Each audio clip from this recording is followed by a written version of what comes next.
प्रिय मित्रांनो, आज गुरुवार आणि 27 मार्च आणि आजच्या दिवशी प्रभू येशू ख्रिस्त आपल्याला शुभवर्तमानाद्वारे सांगत आहे की जो मला अनुकूल नाही तो मला प्रतिकूल आहे.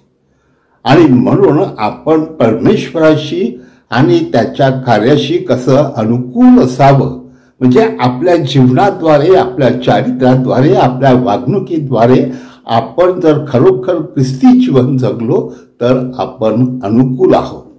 हो माझ्या प्रिय मित्रांनो, प्रभू येशू सांगतो की तुम्ही माझ्या आज्ञा पाळा, किंवा परमेश्वराने आपल्याला सांगितलेलं आहे की त्याच्या 10 आज्ञा आपण पाळाव्या.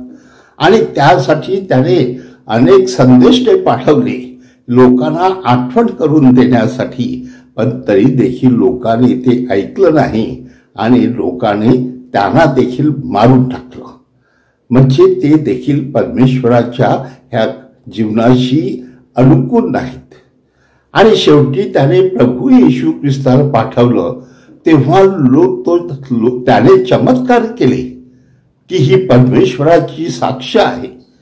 परंतु लोकांनी सांगितलं की हा भूताच्या अधिपतीच्या साह्याने ही भूत काढतो आणि तो खरोखर देव आहे हे नाकारलं. म्हणजे ते देखील प्रभू परमेश्वराशी अनुकूल नाहीत. आणि म्हणून हे सगळे लोक जे प्रतिकूल आहेत त्यांच्या समोर येशू ख्रिस्त चमत्कार करत नाही. परंतु जो साक्षात प्रभू परमेश्वरान पित्याने पाठवलेला आहे आणि त्या पित्याद्वारे ह्या जगामध्ये तो पित्याचं कार्य करतो, त्याच्या वागणुकीद्वारे, त्याच्या कार्याद्वारे, त्याच्या एकंदरीत जीवनाद्वारे तो पित्याचा आहे हे पूर्णपणे आपल्याला समजतं. आणि म्हणून प्रभू येशू ख्रिस्त जसा माणूस आहे तितकाच तो देव आहे. आणि म्हणून आपण त्याच्या शिकवणुकीचा, त्याच्या तत्वाचा आणि त्याच्या जीवनाचा स्वीकार करावा आणि आपण देखील त्याच्याप्रमाणे वागावे ही त्याची इच्छा आहे. परंतु अनेकदा आपण त्याने दिलेली कृपा धुडकावून देतो, त्याचं शुभवर्तमान आपण धुडकावून देतो. एका बाजूने आपण ऐकतो, दुसऱ्या बाजूने आपण सोडून देतो.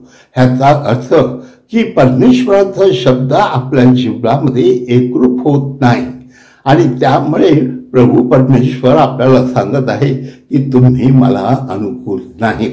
हो माझ्या प्रिय बंधूंनो, जेव्हा आपण आपल्या कृतीद्वारे जेव्हा दाखवू की खरोखर प्रभू आम्ही प्रत्येक वेळेला अधिकाधिक चांगले प्रयत्न करतो आणि आम्ही प्रयत्नवादी आहोत आणि आमचा विश्वास आहे की तूच आमचा गुरु आहे आणि तूच आमचं तारण करणारा आहे, म्हणून आम्हा प्रत्येकाच्या जीवनाद्वारे आम्ही तुझा सत्कार करतो, तुझे आभार मानतो, तुला धन्यवाद देतो, कारण तुझ्याशिवाय आम्हाला दुसरा परमेश्वर नाही.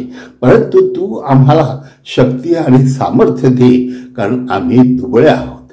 आणि अशा ह्या प्रसंगी सशक्त बनण्यासाठी प्रभू येशू ख्रिस्त आपणाला आमंत्रण देत आहे.